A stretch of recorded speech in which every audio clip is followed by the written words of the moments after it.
शुंभ निशुंभ कोई साधारण असुर नहीं है भैया, और उनके यहाँ होने के पीछे भी अवश्य ही कोई बहुत बड़ा कारण है। तो बताओ गणेश, ये शुंभ और निशुंभ हैं कौन?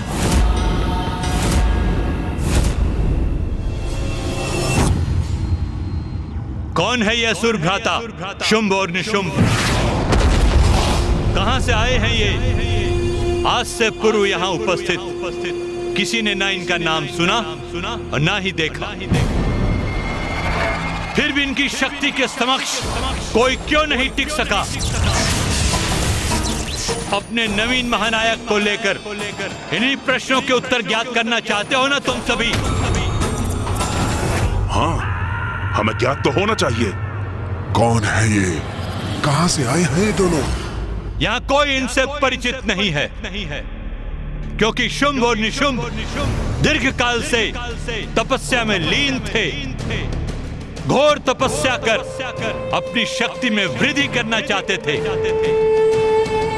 जिससे अत्यंत शक्तिशाली बनकर अपने असुरों का उत्थान कर सके। तप के परिणाम स्वरूप कौन सा वरदान प्राप्त किया इन दोनों ने? तो इनकी शक्ति का कारण इनका तप ही है। आज शुंभ के राज्याभिषेक के पूर्व मैं इन दोनों भ्राताओं का पूर्ण परिचय दूंगा।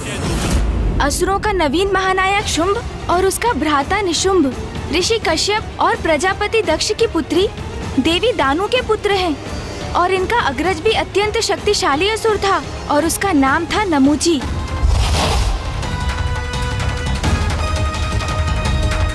इसलिए देवता, गंधर्व, यक्ष, नाग आदि कोई भी युद्ध में उसके समक्ष नहीं टिक पाते थे, जबकि इंद्रदेव और नमूची एक ही पिता ऋषि कश्यप की संतान थे। इनके अग्रज नमूची में इतनी शक्ति थी कि देवराज इंद्र भी उनका सामना करने में अक्षम थे।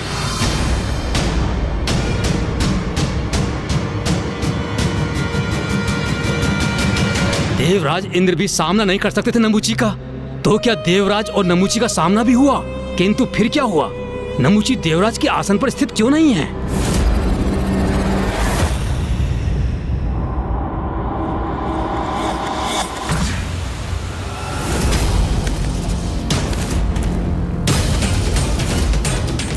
इंद्र, इंद्र, इंद्र। यहाँ तो कोई नहीं। फिर ये किसका स्वर? कौन है ये जो मेरे ही लोक में, मेरे ही भवन में मुझे इस प्रकार पुकारने की धृष्टता कर रहा है? कदाचित ये मेरा भ्रम है। कोई भी तो नहीं है यहाँ। देवराज इंद्र! कौन हो तुम? और इस प्रकार मुझे छिपकर पुकारने का क्या प्रयोजन है? यदि साहस है तो मेरे समक्ष आओ। तुम्हारा भ्राता हूं मैं, देवराज इंद्र। मेरा भ्राता?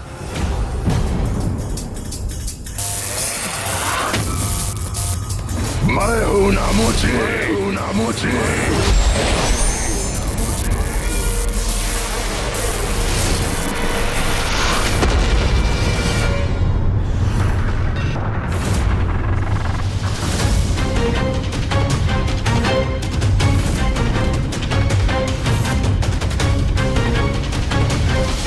कहां हो तुम? नमूची! आओ नमूची, मेरे समक्ष आओ। क्या हुआ भीरू नमूची? यदि साहस है तो मेरे समक्ष प्रस्तुत होकर मेरा सामना करो। देवराज इंद्र का सामना करो। मैं इन मेघों में कहीं भी हो सकता हूं देवराज।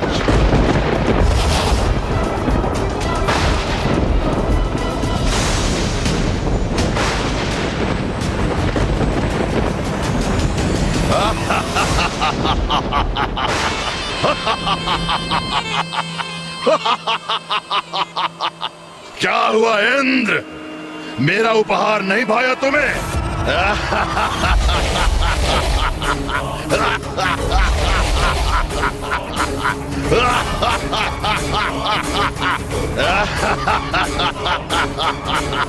तुम्हारा इतना दुस्साहस! मेरे ही लोक में आकर तुम मुझ पर प्रहार कर रहे हो दुष्ट! सौतेले भ्राता हो तुम मेरे, किंतु शत्रु भी हो तुम इंद्र। तुम्हें स्वर्ग के सिंहासन से हटाकर ही रहूंगा। सौतेले भाई हो इसलिए तुम्हें यहाँ से सुरक्षित लौटने का अवसर दे रहा हूँ। यदि कोई अन्य असुर होता तो अब तक मैं उसका वध कर चुका होता। जाओ, लौट जाओ यहाँ से।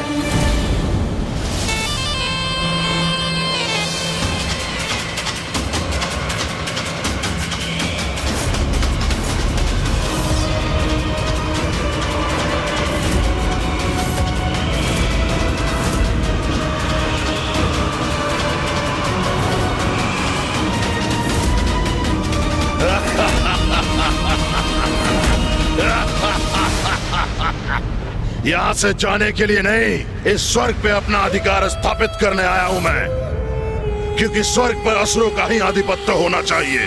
बस मूर्ख हो तुम, जो तुमने मेरी चेतावनी नहीं सुनी। तो लो, अब मेरे प्रहार का सामना करो।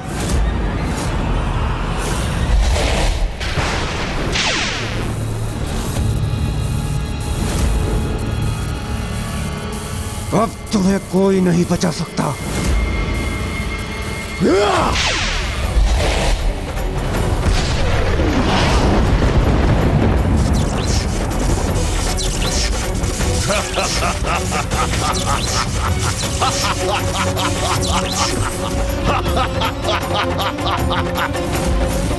अरे थोड़ा तीव्र प्रहार करो इंद्र, युद्ध कर रहे हो मुझसे, परिहास नहीं। ये कैसे संभव है? इस पर मेरे प्रहार का तनिक भी प्रभाव नहीं हुआ। उचित है, और शक्तिशाली प्रहार करूंगा मैं इस पर।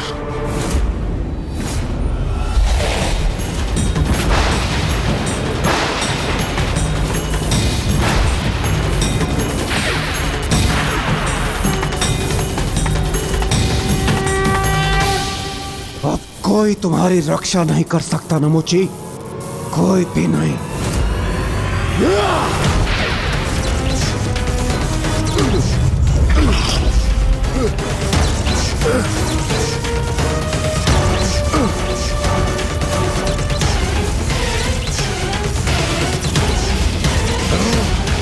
विद्युत की ऊर्जा से संपन्न है मेरा वज्र नमोची, और अब मैं अपने वज्र की विद्युत शक्ति से तुम्हें अपने लोक वापस लौटाऊंगा। इस दुष्ट ने बांध दिया मुझे, किंतु इससे अधिक वो और कुछ नहीं कर सकता।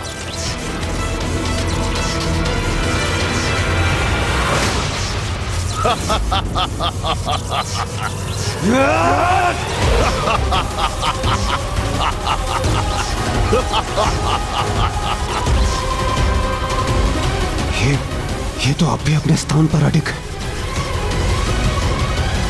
इंद्र, और शक्ति लगाओ भ्राता। तुम्हारी संपूर्ण शक्ति का असफल प्रयोग देखकर बहुत आनंद आएगा मुझे। मेरे आनंद का कारण बनो। देवराज अवश्य हो, ये तो मूर्ख हो तुम। ज्ञात नहीं तुम्हें कि तुम मेरा वध कदापि नहीं कर सकते इंद्र, क्योंकि मैं वरदान प्राप्त कर संसार के समस्त अस्त्र और शस्त्र से सुरक्षित हूँ। कोई भी अस्त्र और शस्त्र मेरा वध नहीं कर सकता। यदि ऐसा है तो मेरे समस्त प्रहार इस पर व्यर्थ है। किंतु मैं तुम्हें अवश्य हानि पहुंचा सकता हूं इंद्र।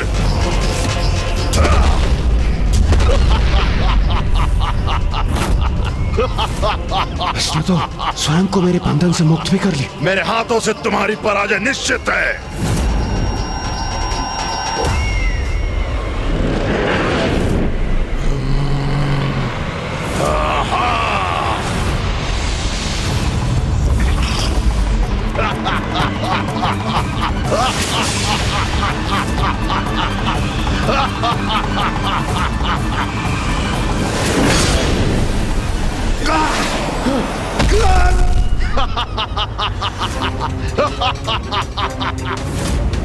अपने भ्राता से कुछ सीखो इंद्र। शत्रु पे प्रहार ऐसे किया जाता है।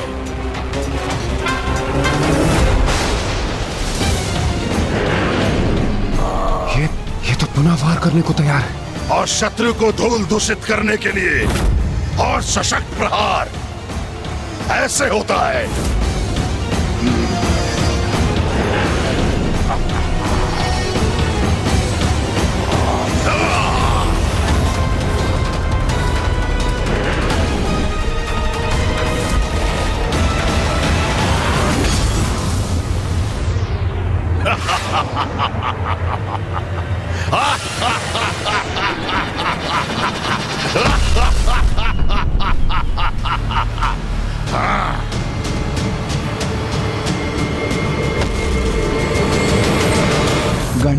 तो क्या देवराज इंद्र परास्त हो गए? नहीं भैया, तो फिर नमूची से देवराज ने अपनी रक्षा कैसे की? स्वयं के विवेक और संयम की शक्ति का प्रयोग कर भैया।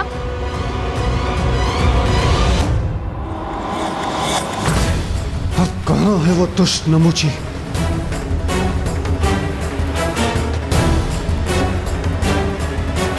सागर के जल का ये फेन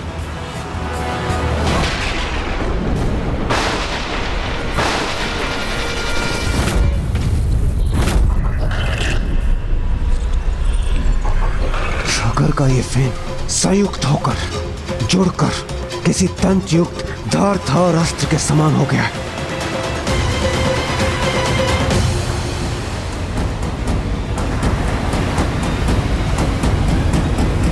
क्योंकि मैं वरदान प्राप्त कर संसार के समस्त अस्त्र और शस्त्र से सुरक्षित हूँ, कोई भी अस्त्र और शस्त्र मेरा वध नहीं कर सकता।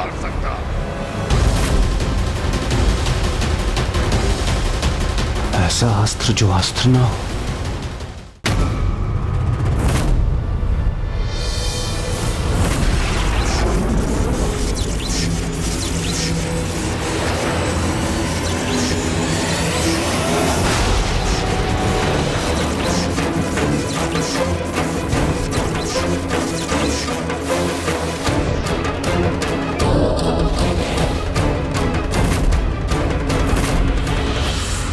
तो यहाँ छुपे बैठे हो तुम, यहाँ पराजित करो अथवा वहां, बात तो एक ही है इंद्र, क्योंकि पराजित तो मैं तुम्हें अवश्य करूंगा।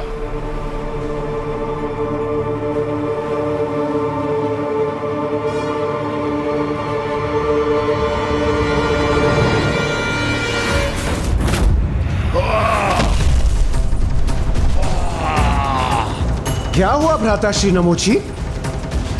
आप तो आहत हो गए, वो भी इस साधारण फेन से।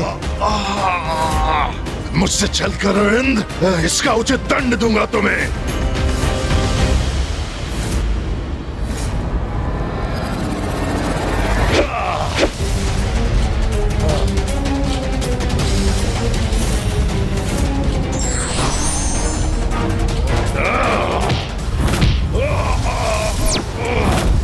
इंद्र, मेरा सामना नहीं कर सकोगे तुम। बस नमूची, हमारी दृष्टिता अब और सफल नहीं होगी, कदापि नहीं। अब अंत होगा तुम्हारा दुष्ट।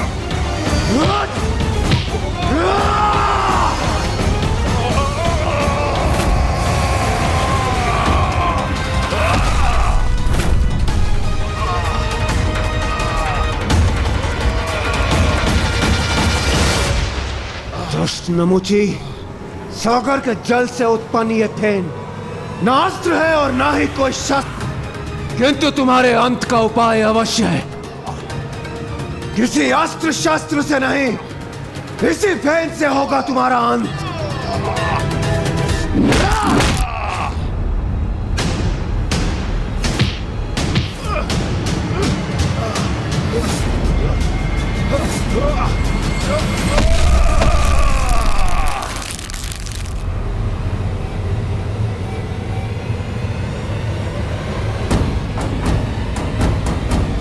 बुराई का अंत सदैव बुरा ही होता है। एक असुर का अंत हुआ तो दूसरे का उत्थान, और इस प्रकार अपने भ्राता के वध की सूचना शुंभ और निशुंभ को मिली।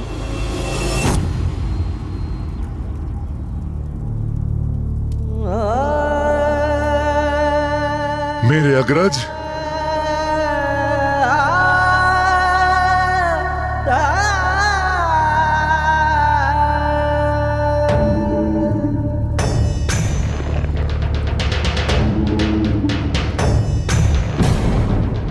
कौन है वो जिसने मेरे अग्रज नमूची को मृत्यु के मुख पहुंचाया? किसने किया है दुस्साहस?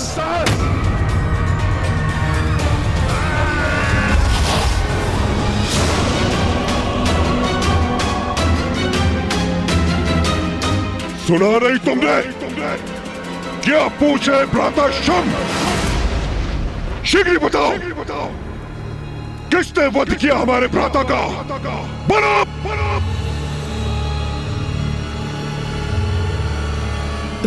स्वामी,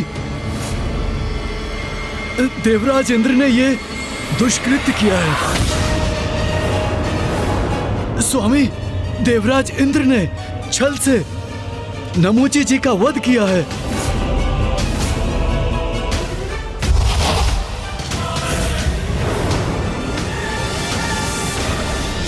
आज अभी मैं शुंभ निशुंभ प्रतिज्ञा लेते हैं, हम दोनों भ्राता देवराज इंद्र से अपने अग्रज नमूची की मृत्यु का प्रतिशोध अवश्य लेंगे। और उसी दिवस नमूची के अंतिम संस्कार के पश्चात शुंभ और निशुंभ ने घोर तप के लिए प्रस्थान किया। ओम ब्रह्मदेवाय नमः। ओम ब्रह्मदेवाय नमः। ओम ब्रह्मदेवाय नमः। ओम ब्रह्मदेवाय नमः। ओम ब्रह्मदेवाय नमः। ओम ब्रह्मदेवाय नमः। ओम ब्रह्मदेवाय नमः। ओम ब्रह्मदेवाय नमः। ओम ब्रह्मदेवाय नमः। ओम ब्रह्मदेवाय नमः। शुंभ निशुंभ निरंतर कठोर तप कर रहे थे और उनके तप का प्रताप शुंभ निशुंभ को ही निमग्न करने लगा। ये देखकर फूफा जी ब्रह्मदेव चिंता में आ गए।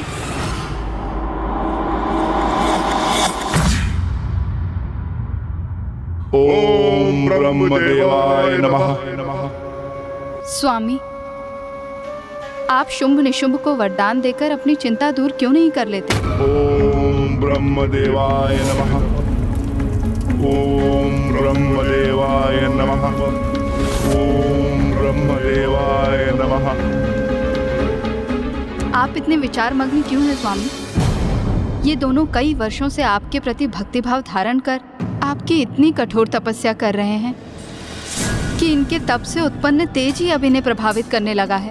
देवी, शुंभ निशुंभ ये तप किसी बड़े वरदान की प्राप्ति के लिए कर रहे हैं। जैसे ही उन्हें यह वरदान प्राप्त होगा, वो देवताओं के लिए कोई बड़ा महासंकट उत्पन्न करेंगे, क्योंकि देवी, असुरों को दिए वरदान का परिणाम देवताओं के लिए विपत्ति लेकर आता है।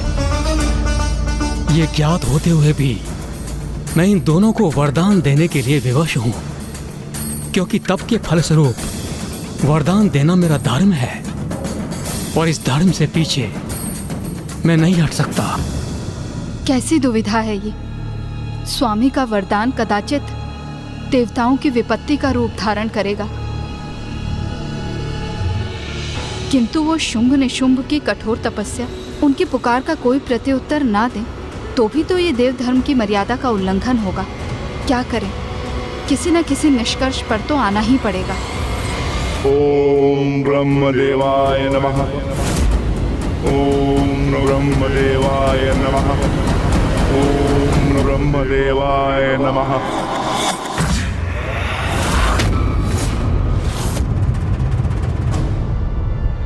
तो गणेश, फूफा जी ब्रह्मदेव ने क्या किया? वही जो उन्हें देव धर्म के लिए करना उचित लगा।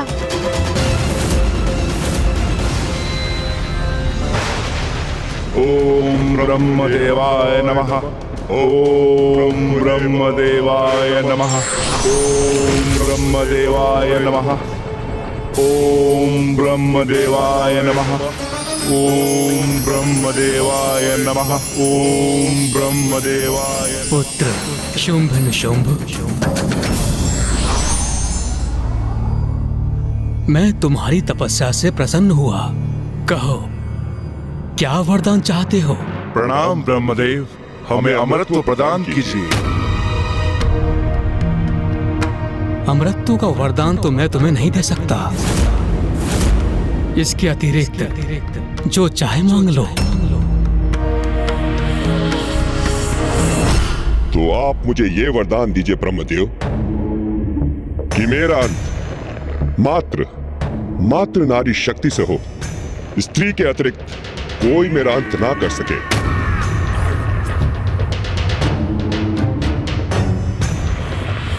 तथास्तु। तथास्तु तथास्तु। और मुझे ये वरदान दीजिए ब्रह्मदेव कि मेरा वध भी नारी शक्ति से ही हो, और वो नारी जो मेरे ही शरीर से उत्पन्न हो, अर्थात पुरुष के शरीर से जिस नारी का आविर्भाव हो वही मेरे अंत का कारण बने। वरदान दीजिए ब्रह्मदेव, यही वरदान दीजिए। तथास्तु तथास्तु तथास्तु।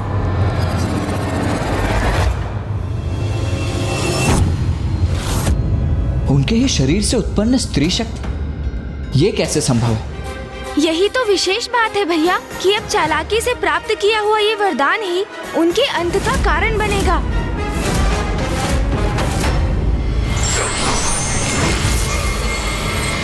पुत्र शुंभ निशुंभ, मैं तुम्हारी तपस्या से प्रसन्न हुआ। कहो, क्या वरदान चाहते हो?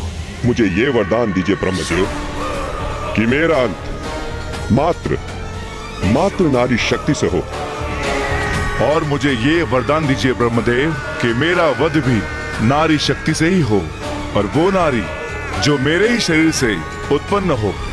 तथास्तु तथास्तु तथास्तु तथास्तु।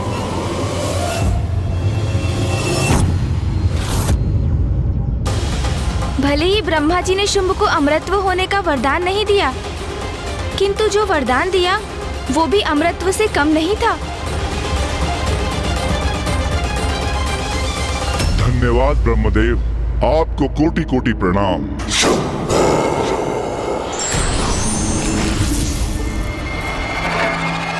भ्राता शुंभ, ये आपने कैसा विचित्र सा वरदान मांग लिया है ब्रह्मदेव से। भला आपके शरीर के भीतर कोई नारी कैसे रह सकती है? तुम भी नहीं समझे ना भ्राता निशुंभ? तो सुनो, जब कोई नारी मेरे भीतर रह ही नहीं सकती तो मुझसे बाहर भी नहीं आ सकती, और जब कोई नारी ऐसी होगी ही नहीं तो क्या निशुंभ, मेरा वध भी असंभव हो जाएगा। अर्थात मैं शुंभ अमर हो जाऊंगा, अमर हो जाऊंगा। देखा निशुंभ, मैंने कितनी चतुराई से ब्रह्मदेव से अपना अमरत्व प्राप्त किया है। उचित है भ्राता शुंभ, मैं तो नहीं समझ सका, किंतु आपका यह आशय ब्रह्मदेव क्यों नहीं समझ सके? वो समझे अथवा नहीं, उन्होंने तो मुझे वरदान दे ही दिया है। अर्थात मैं शुंभ अमर हो गया हूँ, अमर हो गया हूँ, अमर हो गया हूँ, अमर हो गया हूँ। तुम सभी को अपने नवीन महानायक शुंभ और उनके भ्राता का पूर्ण परिचय प्राप्त हुआ।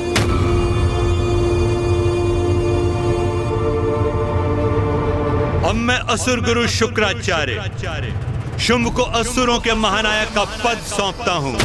असुर महाराज शुंभ की जय, असुर महाराज शुंभ की जय, असुर महाराज शुंभ की जय, असुर महाराज शुंभ की जय, असुर महाराज शुंभ की जय हो, असुर महाराज शुंभ की जय।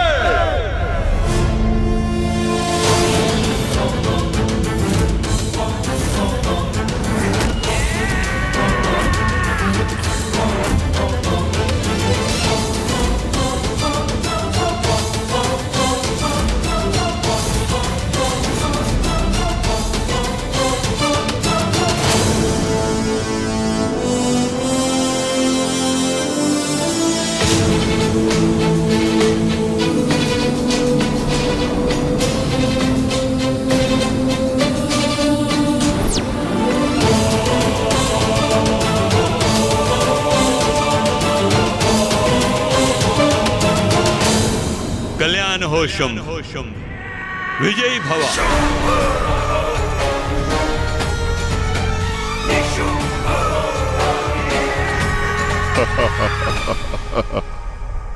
मुझे अपना राजा नहीं, अपना बंधु समझना। मैं यहाँ राजा बनने नहीं, आपका मित्र, सहयोगी बनने आया हूँ। आज से मेरी प्रत्येक श्वास, मेरा प्रत्येक कर्म, मेरे जीवन का एक एक पल मात्र और मात्र असुरों की भलाई और उत्थान के लिए समर्पित होगा। असुर महाराज शुंभ की जय हो। असुर महाराज शुंभ की जय। असुर महाराज शुंभ की जय हो। असुर महाराज शुंभ की। असुर महानायक शुंभ, अब तुम्हें अपने सेनापति का चुनाव करना है।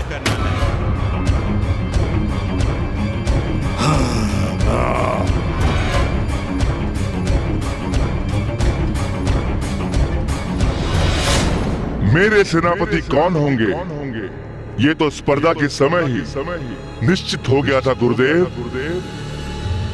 मेरा अभिन्न अंग बनकर सदा मेरा साथ देने वाला मेरा महापराक्रमी भ्राता निशुंभ मेरा प्रधान सेनापति होगा।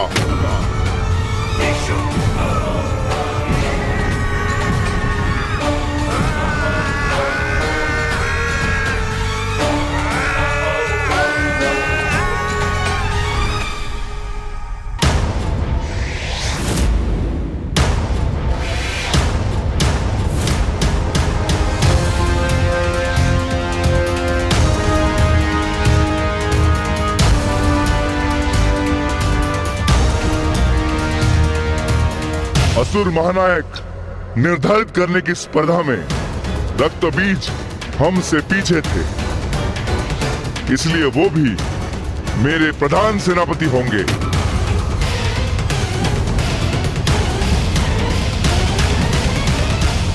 और उनके पीछे थे महापराक्रमी असुर चंड मुंड और धूम्रलोचन, इसलिए मैं इन तीनों को भी अपना सेनापति नियुक्त करता हूं। असुर महाराज शुंभ की जय। असुर महाराज शुंभ की जय। असुर महाराज शुंभ की जय। असुर महाराज शुंभ की जय। अन्य सारे योद्धा मेरे असुर सेना के अंग बनेंगे और हमारा एकमात्र लक्ष्य होगा देवताओं की पराजय और असुरों की विजय, असुर समुदाय का उत्थान। बोलो असुर शक्ति की जय। असुर शक्ति की जय। आज समस्त संसार को विज्ञात होना चाहिए कि असुरों को उसका नवीन और समर्थ महानायक प्राप्त हो चुका है, और यह सूचना मैं दूंगा उन्हें।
असुरों की इस पताका को अभी नष्ट करूंगा मैं, उनका उत्साह नहीं बढ़ने दूंगा।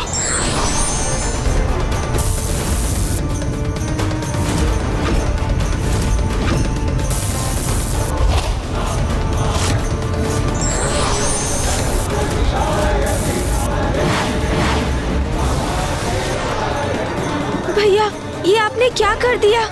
अब तो वहाँ संकट उत्पन्न हो जाएगा।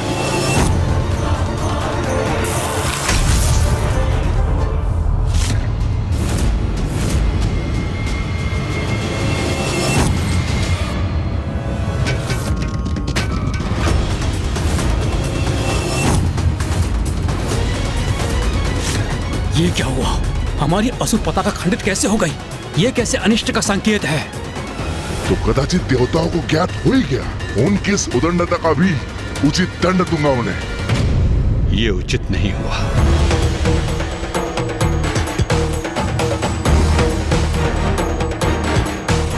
ये किसी का स्वर सुनाई दिया मुझे। कौन है यहाँ? मुझे आभास हो रहा था कोई दिव्य शक्ति अवश्य उपस्थित थी जिसे मैं देख पाने में असमर्थ रहा। दिव्य शक्ति? कैसी दिव्य शक्ति गुरुदेव? ये बाण तो अब यहीं बढ़ा आ रहा है। भैया, ये क्रोधवश आपने क्या कर दिया? ये कपटी और छली असुर केवल इसी के अधिकारी हैं।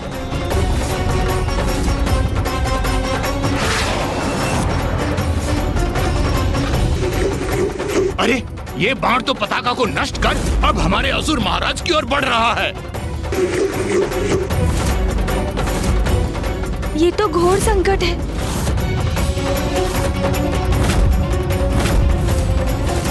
स्वयं पर आघात लूंगा, रोक दूंगा इस बाण को। असुर महानायक शुंभ का स्पर्श भी नहीं करने दूंगा इसे। भैया, यदि आपके बाण से शुंभ निशुंभ अथवा किसी अन्य असुर को तनिक भी क्षति पहुंची तो देवासुर संग्राम यहीं पर आरंभ हो जाएगा, जो हम नहीं चाहते।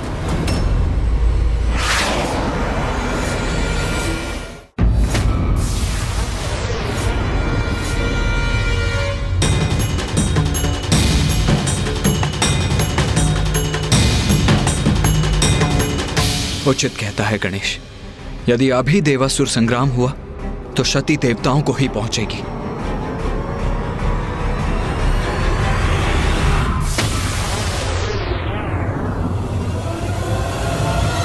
यदि इस बाण का लक्ष्य हम पर ही है तो इसका प्रहार मैं अपने तन पे सहाऊंगा, ताकि मेरी रक्त की बूंदों से अनेक रक्त बीज उत्पन्न होकर असुर सेना की शक्ति बढ़ाएंगे।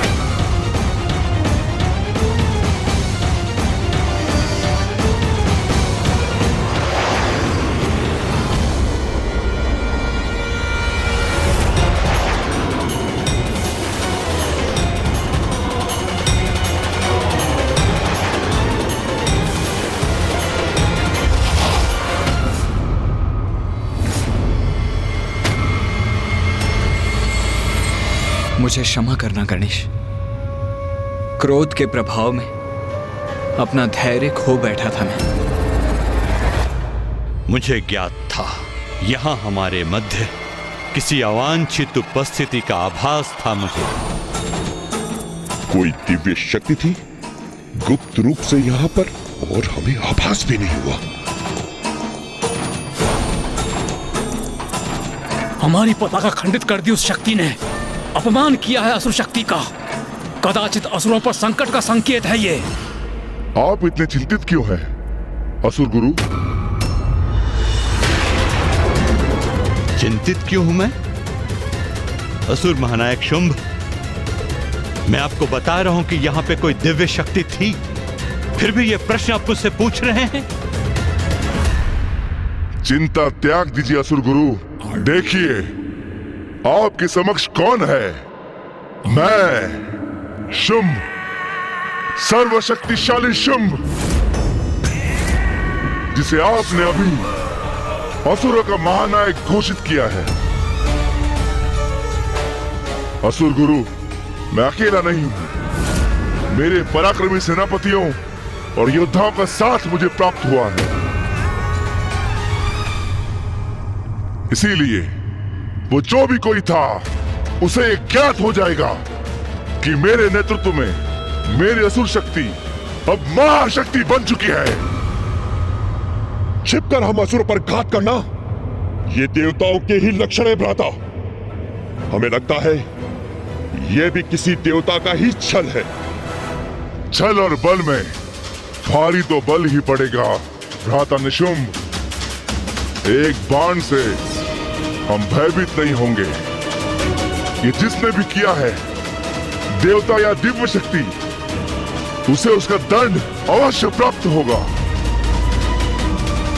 असुर विरोधियों को ये मेरी चेतावनी है। असुर महानायक शुंभ की जय। असुर महानायक शुंभ की जय। असुर महानायक शुंभ की जय। शुंभ का आत्मविश्वास सराहनीय है, किंतु मेरी चिंता तो तभी शांत होगी जब देवासुर संग्राम में देवता पराजित होंगे।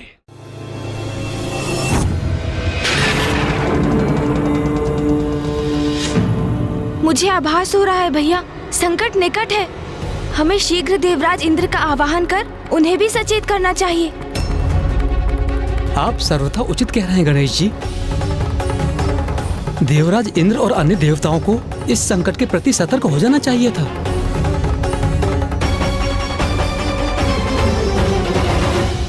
देवराज इंद्र, मैं प्रथम पूज्य गणेश आपसे एक अत्यंत महत्वपूर्ण विषय पर विचार विमर्श करने हेतु आपका आवाहन करता हूँ।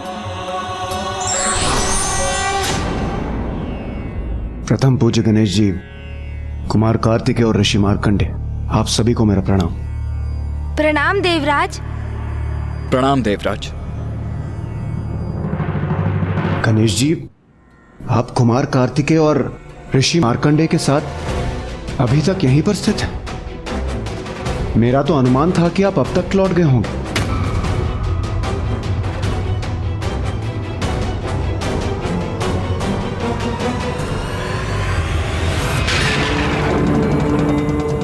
महादेव, और ये महादेव भी अपने मतंग रूप में अभी तक यहीं पर स्थित है। इसके पीछे क्या कारण हो सकता है? देवराज, माता श्री महाकाली ने अपने 10 महाविद्या स्वरूपों को हमारे समक्ष अवश्य उजागर किया, किंतु कुछ प्रश्न अभी भी शेष हैं, जिनमें सबसे बड़ा प्रश्न है कि माता सर्वप्रथम माँ मातंगी रूप में क्यों प्रकट हुई? देवराज इंद्र, आप सभी के प्रस्थान के पश्चात माता ने अपनी ज्ञान की शक्ति गणेश को प्रदान की।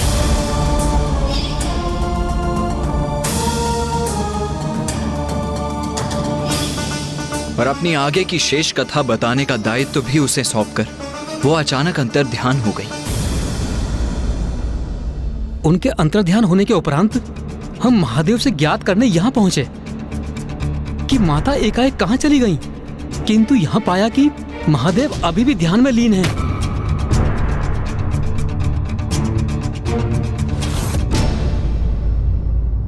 हाँ देवराज, हम इस सब पर विचार विमर्श कर ही रहे थे कि तभी भूकंपन आरंभ हुआ।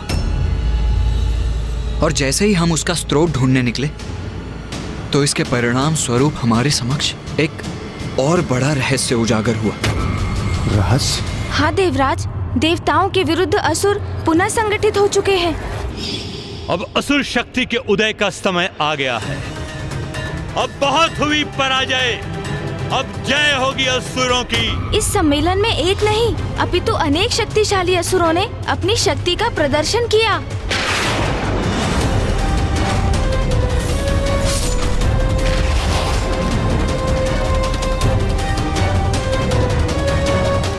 असुर गुरु शुक्राचार्य की देखरेख में असुरों का ऐसा महासम्मेलन? ये सावधान रहने का समय है देवराज। संकट समक्ष है हमारे, क्योंकि भयंकर बलशाली असुरों समेत शुंभ और निशुंभ का भी उदय हो चुका है।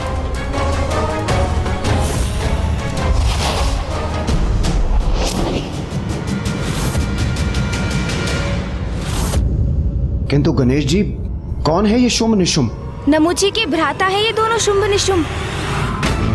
वही नमूची इंद्रदेव जिसका वध आपने सागर के फेन से किया था।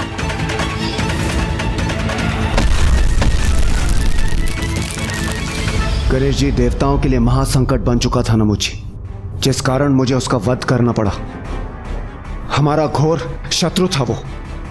और अब उसी नमूची के भ्राता देवताओं के लिए और भी घोर शत्रुता का भाव लेकर उसकी मृत्यु का प्रतिशोध लेने प्रस्तुत हुए हैं। हमें ज्ञात करना होगा कि इन असुरों की मंशा क्या है, क्या चाहते हैं ये। गणेश जी, लालच तो असुरों की प्रवृत्ति है। उन्हें कितना भी क्यों न प्राप्त हो जाए, वो सदैव स्वर्ग पर अपना घात लगाए रहते हैं। स्वर्ग को हमसे छीनकर वहां अपना आधिपत्य स्थापित करना चाहते हैं। गणेश जी, इससे पूर्व की शुंभ निशुंभ हमारे लिए कोई संकट उत्पन्न करे, हमें ही उन पर आक्रमण कर उन्हें कुचल देना चाहिए। गणेश जी, कदाचित आपने यही सुझाव देने मुझे यहां बुलवाया होगा, किंतु गणेश जी आप चिंता मत कीजिए। मैं देव सेना को एकत्रित कर शुंभ निशुंभ के विनाश को सुनिश्चित करता हूं। देवराज, इतना सरल नहीं है उन असुरों का विनाश।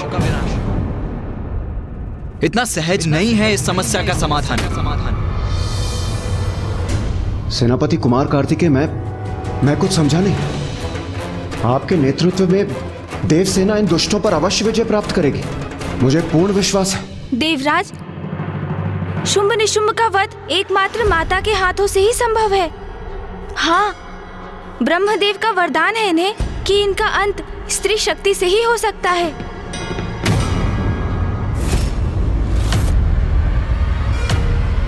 स्त्री शक्ति अर्थात कोई भी देवता इनका वध नहीं कर सकता। और जब तक माता स्वयं अपने प्रत्यक्ष दर्शन नहीं देती और इन असुरों से युद्ध कर उनका अंत नहीं करती, तब तक आपका सावधान रहना अति आवश्यक है।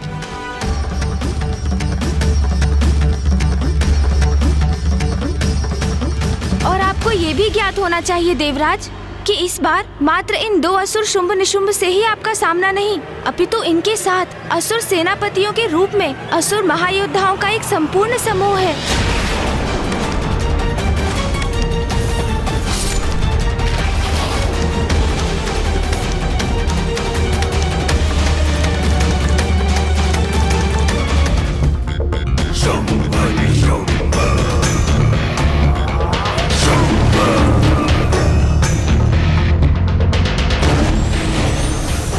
भ्राता, आज्ञा हो तो मैं भी युद्ध के लिए अभ्यास करूं। शुंभ का प्रधान सेनापति है उसका भ्राता निशुंभ। विलक्षण है इनका युद्ध कौशल। विरोधी योद्धाओं को अपने दानवों से असमंजस में डाल देते हैं ये, क्योंकि इनका सामना करते हुए ये ज्ञात करना असंभव है कि उनका अगला वार क्या होगा। सावधान सेनापति रक्तबीज!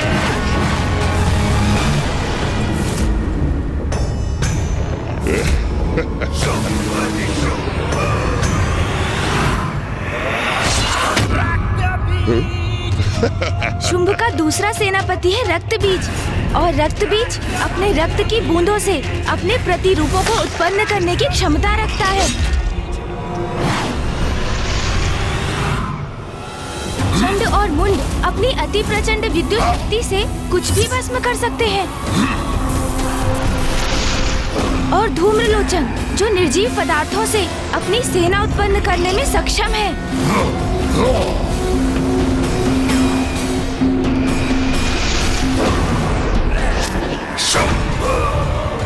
और शुंभ जो अपनी स्तंभन शक्ति से विरोधी योद्धाओं को स्तंभित कर सकता है।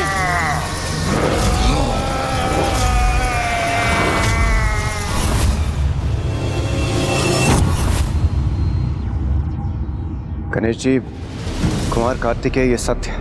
अब तक हमने जितने भी असुरों का सामना किया है, ये असुर उनसे कई गुना अधिक शक्तिशाली है। शुंभ निशुंभ का अंत केवल स्त्री शक्ति से ही संभव है, इसलिए हम उसका वध नहीं कर सकते, किंतु हमें कुछ न कुछ अवश्य करना होगा। गणेश जी, क्यों ना हम एक एक कर शुंभ निशुंभ के सेनापतियों का वध करने की रणनीति अपनाएं। इस क्रम में सर्वप्रथम क्यों ना हम रक्तबीज का वध कर दें।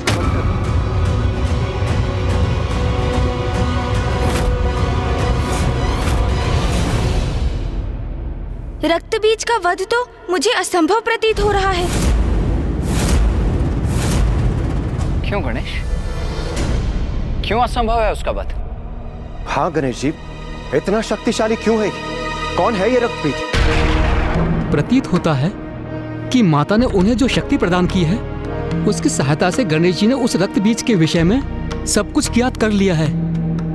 आप सर्वथा उचित समझे ऋषिवर।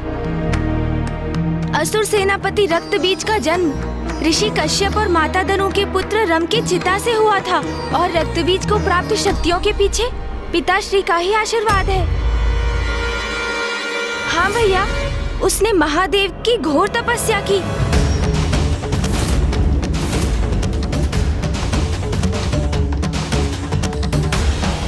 ओम नमः शिवाय।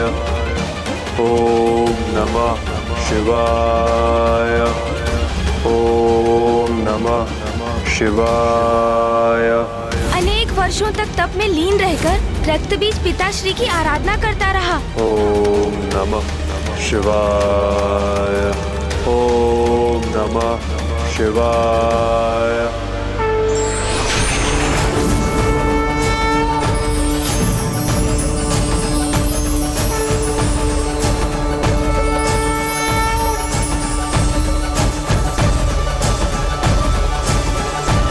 प्रणाम महादेव। मैं तुम्हारे तप से प्रसन्न हुआ। कहो क्या वरदान चाहिए? रक्तबीज ने सर्वप्रथम पिताश्री से अमर होने का वरदान मांगा, किंतु पिताश्री के समझाने पर कि ऐसा वरदान सृष्टि के नियमों के विरुद्ध है, इसलिए वो उसे अमरत्व नहीं प्रदान कर सकते। तो फिर रक्तबीज ने कहा, महादेव, मेरे आराध्य, मेरे प्रभु, तो मुझे ये वरदान दीजिए कि मेरे शरीर से रक्त की एक बूंद भी जब पृथ्वी पे गिरे तो मेरे ही समान शक्तिशाली मेरे प्रति रूप उत्पन्न हो। तथास्तु, तथास्तु, तथास्तु।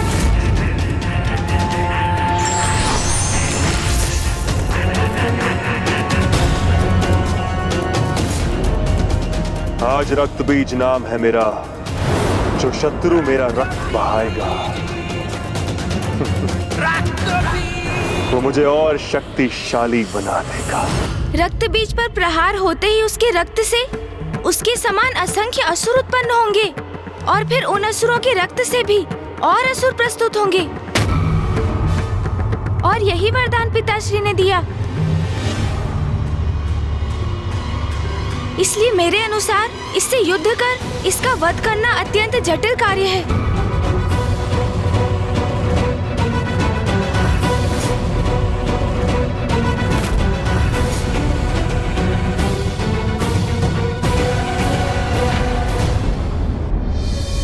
क्या हुआ गणेश? तुम विचार मग्न क्यों हो गए? भैया, माता के दिए ज्ञान से मुझे ज्ञात हो रहा है कि पूर्व में रक्तबीज महिषासुर का भी सहयोगी था, किंतु फिर क्या कारण था कि उसने युद्ध में महिषासुर का साथ नहीं दिया?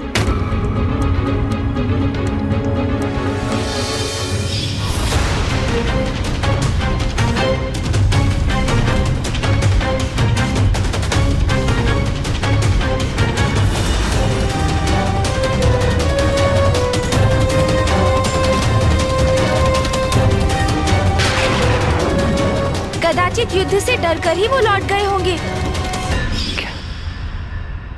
रक्तबीज भयभीत होकर युद्ध से पीछे हट जाए?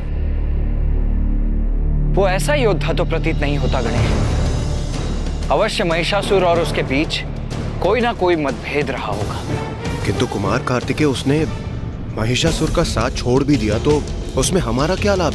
क्योंकि वो अब भी दुष्टता का ही साथ दे रहा है। वो शुंभ निशुंभ का सेनापति बन बैठा है। शुंभ निशुंभ और रक्तबीज के समान वरदान प्राप्त करने में चंड और मुंड भी पीछे नहीं है। उन्होंने अपनी तपस्या से ब्रह्मदेव को प्रसन्न किया और उनसे वरदान प्राप्त किया जो उनकी अपार शक्ति का स्रोत है। देवराज इंद्र, शुंभ और निशुंभ आपके प्रबल शत्रु हैं, क्योंकि आपने उनके भ्राता नमुची का वध किया था।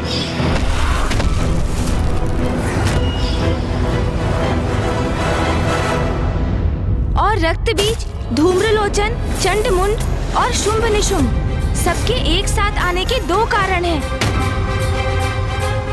प्रथम, असुर गुरु शुक्राचार्य द्वारा उनका मार्गदर्शन, और द्वितीय, देवताओं के प्रति उनकी घृणा और स्वर्गलोक पर अधिकार पाने की लालसा।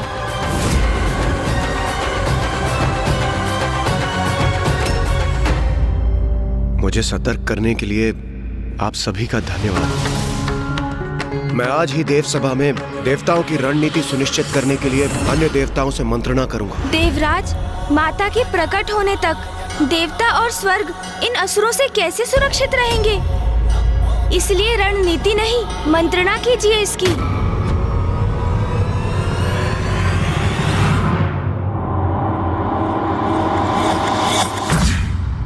उचित है, सर्वथा उचित है प्रथम पूज्य गणेश का सुझाव। अभी जो भी हो, हमें शुंभ और निशुंभ से कदापि युद्ध नहीं करना चाहिए। क्रोध के आवेग में आकर यदि हमने असुरों से युद्ध किया तो उससे हमारी ही हानि हो सकती है। किंतु हमें सतर्क और सचेत रहना होगा, सावधान रहना होगा और शुंभ निशुंभ के अगले दांव के लिए तैयार रहना होगा।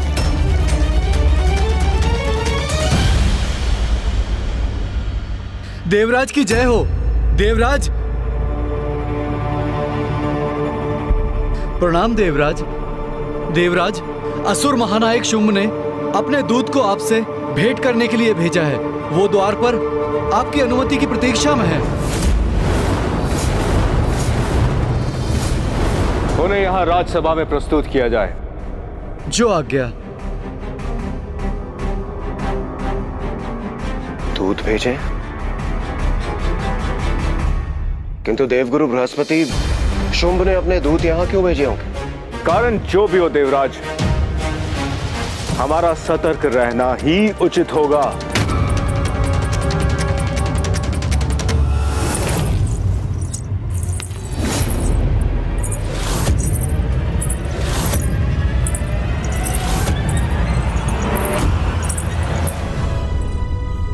दूत के वेश में यदि असुर योद्धा हुए तो उनके लिए भी तैयार रहेंगे हम।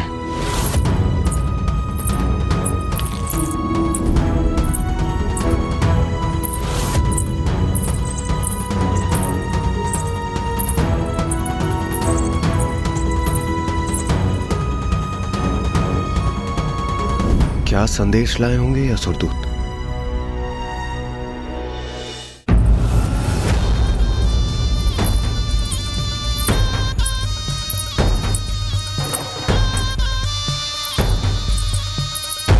स्मरण रहे, आप सभी चौकन्ने रहिए, किसी भी प्रकार की परिस्थिति के लिए तैयार रहिए। किंतु आक्रमण तभी कीजिएगा जब मैं संकेत दूं।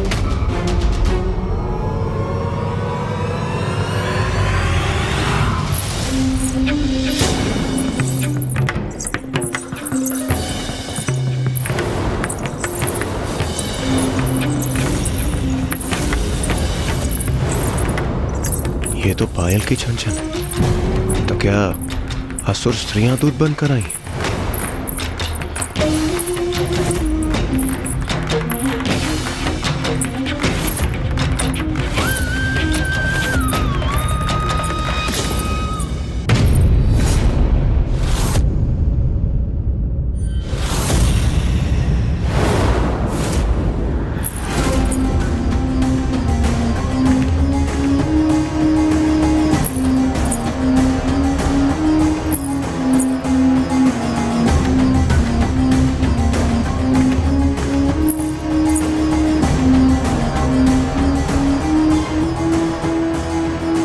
सावधान देवराज, सावधान।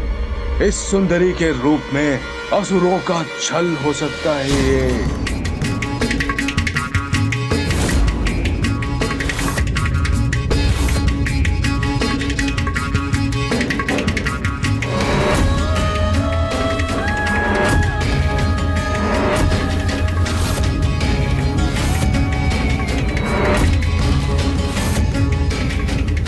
अद्भुत। अति आकर्षक है ये आसुरी दूत। प्रणाम देवराज इंद्र। प्रणाम देवगुरु बृहस्पति।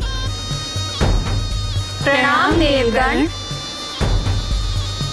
ओ, तो आप सभी हैं असुर महानायक के दूत।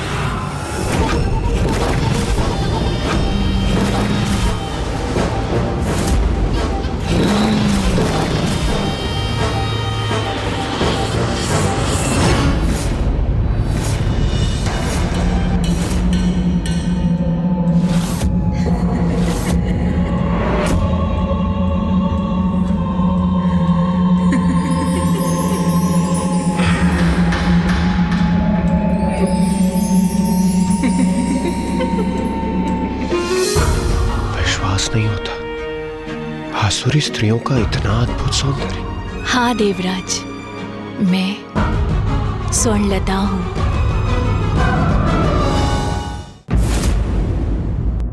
मैं स्वर्णलता हूँ और मैं तरंगिनी हूँ।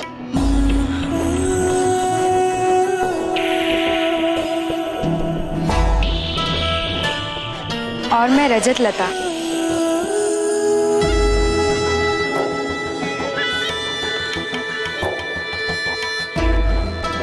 और मैं कोमलांगी हूँ।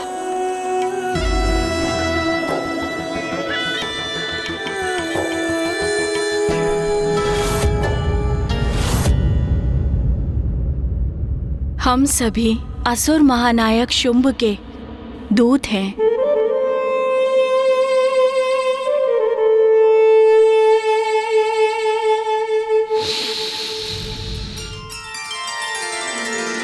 रात की रानी की सुगंध का विस्तार हुआ है, जो मेरे लिए अत्यंत प्रिय पुष्प है। और मेरे भी।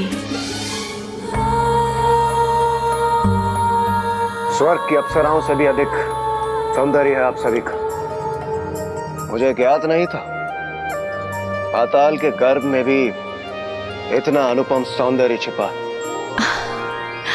आपको ज्ञात होता भी तो कैसे देवराज? आप कभी पाताल आने का कष्ट ही नहीं करते। अब आप सबसे भेंट हो ही गई है तो देवराज इंद्र को ये कष्ट अवश्य उठाना होगा। असुर महानायक ने अपने दूत यहाँ स्वर्ग क्यों भेजे हैं?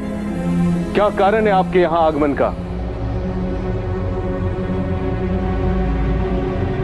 मित्रता का संदेश भेजा है असुर महानायक शुंभ ने। वो अपने राजभवन पे एक महाउत्सव का आयोजन कर रहे हैं, जिसके लिए सभी देवताओं को उन्होंने आमंत्रित किया है।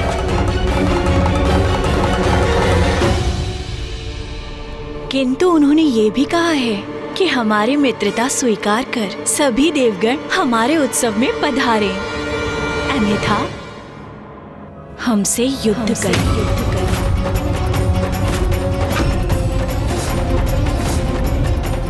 असुर उत्सव में भाग ले, अन्यथा असुरों से युद्ध करें। क्या हो गया देवराजेंद्र? कोई उत्तर नहीं दिया आपने। आपको असुर महानायक शुंभ का ये मित्रता का प्रस्ताव स्वीकार है, अथवा आप उनके साथ युद्ध करना चाहते हैं?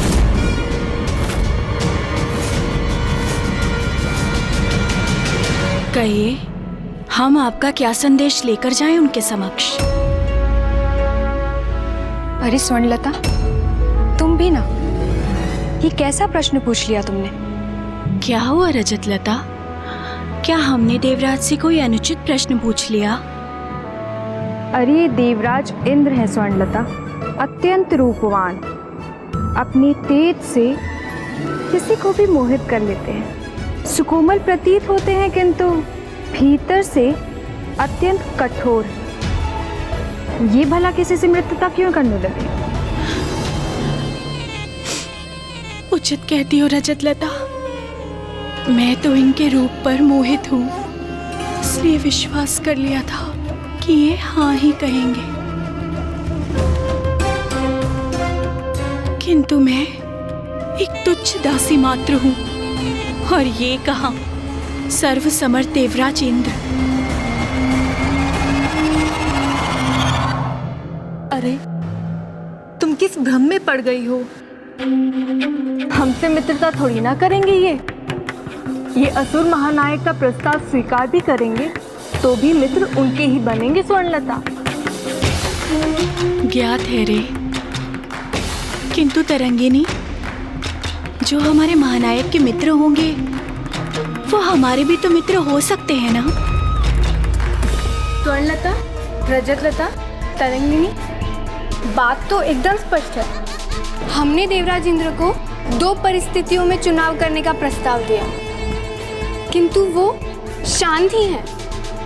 तो उनका शांत होना तो यही संकेत देता है ना।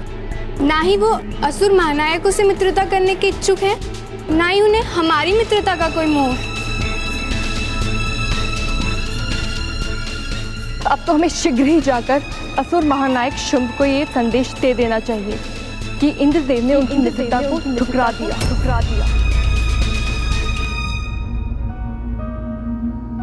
मैं भी कैसी मूर्ख हूँ, भूल गई थी कि देवराज इंद्र वीर हैं, प्रबल प्रतापी योद्धा हैं। वो तो युद्ध ही चुनेंगे, फिर हमारे हृदय में चाहे जो भी आघात लगे, उस आघात की इन्हें चिंता क्यों हो? हाँ, योद्धाओं की रुचि तो युद्ध में ही होगी ना। फिर किसी का हृदय द्रवित हो तो होता रहे। देवराज इंद्र, तो क्या ये आपका निर्णय स्थिर है?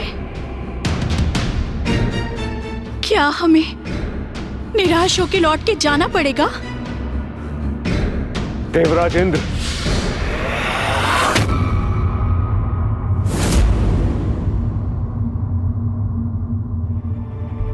रुक जाइए, रुक जाइए, रुक जाइए।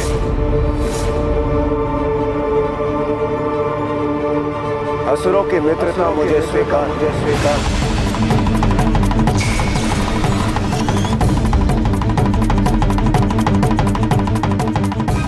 क्या कह रहे हैं देवराज? इंद्रदेव ने इस प्रस्ताव को स्वीकार कर उचित ही किया। अतिथि बनना तो शत्रु बनने से कहीं उचित है।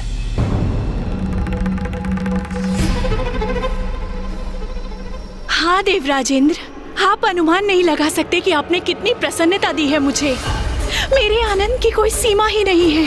मेरी राजसभा में मैं भला आपको कैसे निराश कर सकता था?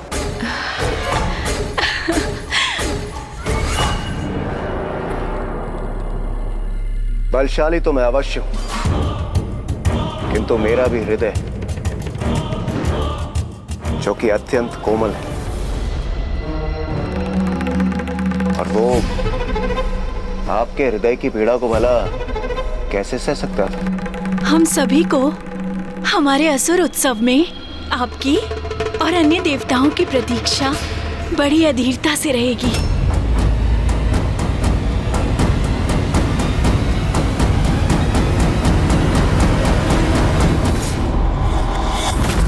इंद्रदेव ने ये क्या कर दिया?